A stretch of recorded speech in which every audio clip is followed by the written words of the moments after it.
Hello friends, welcome back to Desi in Canada. एक बार फिर आपका दोस्त अहमद कुरैशी आपके साथ। आज की वीडियो में आप देख रहे होंगे कि मैं घर पे नहीं हूं, मैं बाहर बैठा हुआ हूं, वेट कर रहा हूं। मैं सोचा चलो इस टाइम का कुछ फायदा उठाएं और आपके साथ एक वीडियो बना के शेयर करें जिसमें हम बात करेंगे यूएसए और कनाडा की।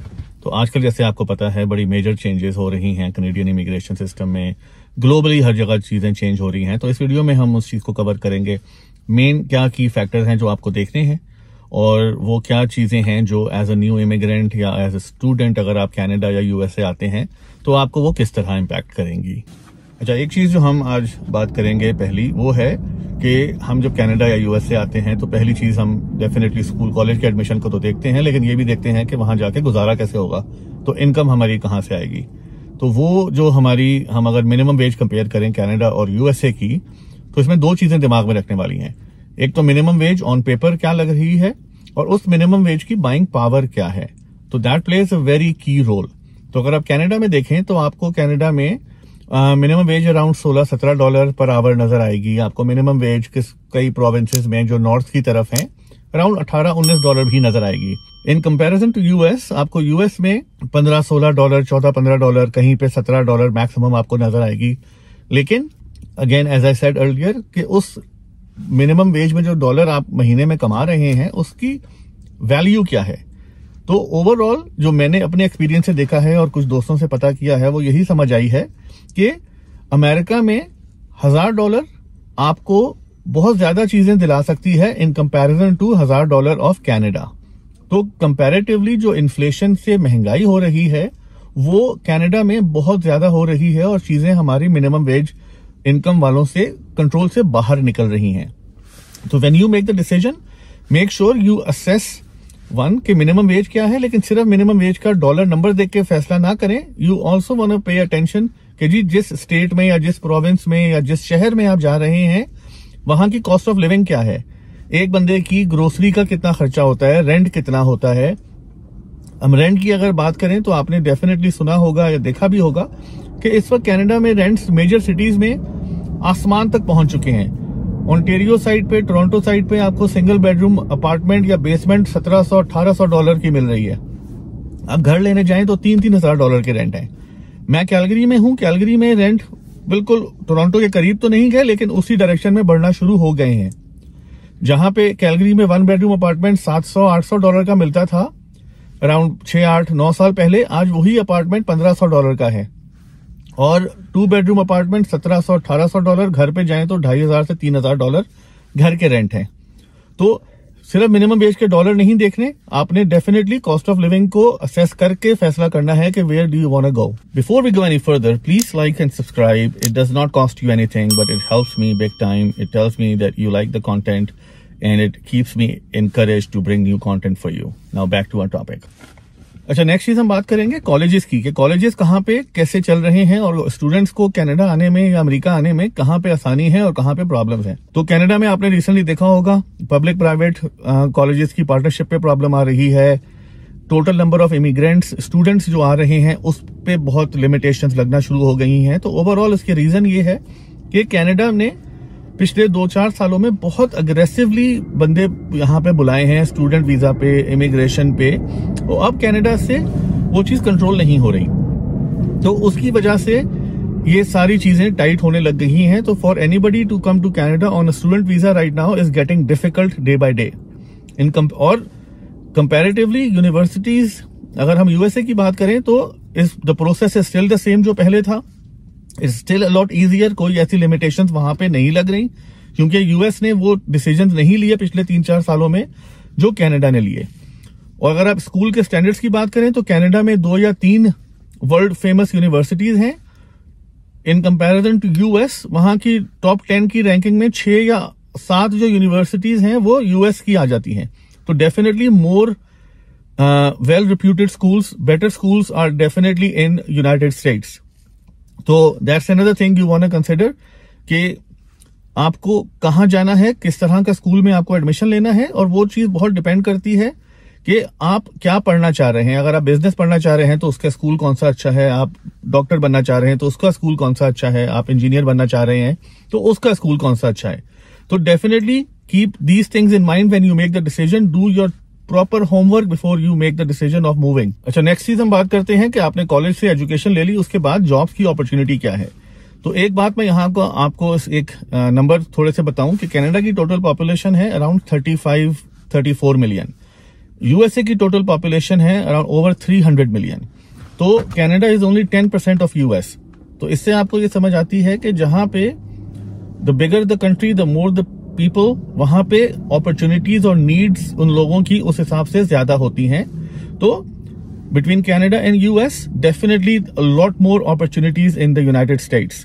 कनाडा में एक और इशू जो मैंने रिसेंटली देखा है कि फ्रेश ग्रेजुएट जब यहां से निकलते हैं तो they are not making enough money in comparison to United States. As an example, किसी ने अगर बीबीए किया हुआ है तो कनाडा में अगर उसको जॉब मिलेगी 55,000, 55,000, $60,000 a ईयर।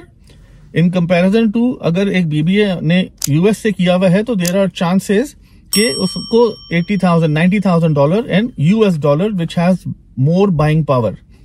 तो अपॉर्चुनिटीज और एंड इनिशियल पे right after your graduation USA is much better. इसमें एक और पॉइंट देखने का हमारा ये है कि what is your plan either USA में और कनाडा में। हम नेक्स्ट जो पॉइंट कवर करेंगे उसमें हम कवर करते हैं परमानेंट रेजिडेंसी का स्टेटस। यहां पे कनाडा यूएसए से बहुत बेहतर है कि अगर आप कनाडा में आते हैं, अपनी पढ़ाई करते हैं, आप यहां पे आपको पीआर मिलना कंपैरेटिवली बहुत आसान है in comparison to United States. United States में मैंने ऐसे भी केस देखे हैं 10-10, 12-12 साल, 15-15 साल हो गए हैं और उनको ग्रीन कार्ड नहीं मिल रहा। Canada is way more welcoming in making people permanent resident of their country and giving them citizenship. तो again, the decision is in your hand कि आप मे बी इनिशियल पढ़ाई के लिए और उन चीजों के लिए यूनाइटेड स्टेट्स आप जा सकते हैं, बट अगर आप एक एडिशनल पासपोर्ट, एक नई सिटीजनशिप लेने को देख रहे हैं किसी ऐसी कंट्री की जिसके पासपोर्ट की वैल्यू है, तो definitely Canada is the place for you to be and raise your family. इसमें एक और चीज ये यूं आ जाती है कि आप अपनी लाइफ की किस स्टेज में हैं। अगर आप स्टूडेंट हैं तो डेफिनेटली, जैसे मैंने स्टूडेंट से रिलेटेड बात की, Canada could be a better option. अगर आप फैमिली के साथ आ रहे हैं, आप ऑलरेडी 35-40 इयर्स हो चुके हैं, आपके 2 बच्चे, 1 बच्चा, जो भी पूरी फैमिली है, तो उस हिसाब से इन माय पर्सनल ओपिनियन, कि मैं भी उसी तरह आया था, पढ़ने के लिए नहीं आया था, इमिग्रेशन पे आया था शादी के बाद, तो I feel Canada is a better place for you to raise family. For education, United States is a better country to go and get your education from. अच्छा, नेक्स्ट टॉपिक हम बात करते हैं। आजकल कनाडा में बहुत हर जगह न्यूज में आ रहा है, हम पाकिस्तान, इंडिया में भी ये देख रहे हैं कि जी सेफ्टी, कनाडा में क्राइम रेट बहुत बढ़ रहा है। Canada is not the same, it's not as safe as it used to be. Definitely इसमें कोई झूठ नहीं है, दिस इज ट्रू। लेकिन जब ये न्यूज आती है ना, तो they are comparing Canada with Canada from 2 years ago. Canada 2 years ago and Canada today is still much better than United States today. Canada दुनिया की सेफेस्ट कंट्रीज में, यहाँ की टॉप 10 में कनाडा आता है in safest countries for anybody to live in. In comparison United States 100 से भी नीचे उसका नंबर है। इंडिया पाकिस्तान से भी इन सम सिचुएशंस में वो बुरा है as far as the safety is concern. Canada में यू आर सेफ। मैं पिछले 18 साल से कनाडा में हूं, मैं कभी ऐसी जगह मैंने नहीं देखी जहां पे मुझे कोई बोले यार यहाँ रात को नहीं जाना या यहाँ इस टाइम के बाद नहीं जाना, कोई आके तुम्हें चाकू मार के तुम्हारे पैसे निकाल के ले जाएगा। यूएस में every city, whether it's New York, whether it's Los Angeles, whether it's Dallas, कोई भी ऐसी मेजर सिटी होगी, वहां पे मेजर प्रॉब्लम है। कुछ ऐसे नेबरहुड्स हैं, कुछ ऐसे एरियाज हैं जहां पे आप किसी लोकल से बात करें तो वो आपको बोलेगा कि भाई यहाँ पे रात को नहीं जाना, कोई आके तुम्हें चाकू मारेगा, पहले चाकू मारेगा फिर पैसे निकालेगा। तो सेफ्टी के हिसाब से, क्राइम रेट के हिसाब से Canada is not what Canada used to be in comparison with Canada's own crime rate. US is always been a trouble place. Stats के हिसाब से आप देखें तो ये सारी चीजें अमेरिका में बहुत ज्यादा होती हैं in comparison to Canada.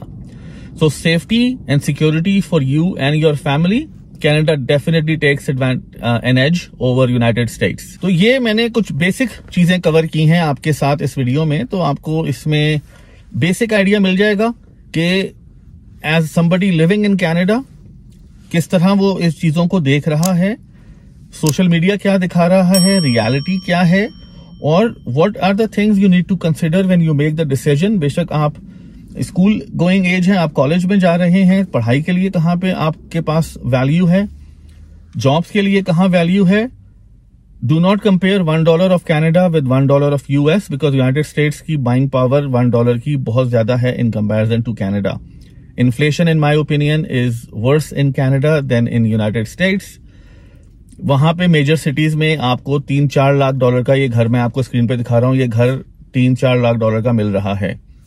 Same type का घर आपको अगर ये देखें स्क्रीन पे, कनाडा में $3-4 लाख में आपको ये घर मिल रहा है। तो ये आपको बेसिक एक आइडिया दे रहा है कि जी महंगाई कहाँ पे है, क्या है, वे ऑफ लाइफ कहाँ पे किस तरह की गुजर रही है। तो इस वीडियो का रीजन खाली ये था कि मैं आपको साथ कुछ इन्फॉर्मेशन शेयर करूं, and then final decision is up to you. You are the best person who can make the decision. If you have any comments, concerns, comment में डालें। I try my best to get back to you, and thank you so much for watching this video. I really appreciate your support. Please like and subscribe and share this with as many people as you possibly can. I appreciate your support and it helps me keep motivated to bring new content for you. Thank you.